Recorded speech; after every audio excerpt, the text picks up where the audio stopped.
లేవండి. తిరుపతికి వెళ్ళడానికి ట్రైన్ టికెట్లు బుక్ చేయండి. వెంకటేశ్వర స్వామిని దర్శనం చేసుకొనొద్దాం. ఎందుకే డబ్బులు వేస్ట్ చెయ్యడము?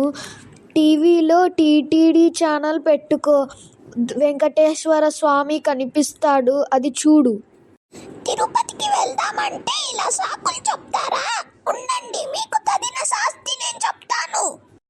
అబ్బా, ఆకలైతుంది. ఏమే ఆకలైతుంది, అన్నం తీసుకోనరా. ఛానల్ పెట్టుకోండి, చూస్తూ ఉండండి, కడుపు నిండిపోతుంది. టీవీ చూస్తే కడుపు ఎలా నిండుతుంది? అలానే మన వెంకటేశ్వర స్వామిని టీవీలో ఎలా దర్శనం చేసుకోమంటారు? నన్ను పిలుచుకోబోవండి, అన్నం పెడతాను. ఆహా, ఓహో, ఎంతకి తెగించావే వెంకటేశ్వర స్వామి దగ్గరికి వద్దంటే. సరేలే, వెళ్దాము ఈరోజు.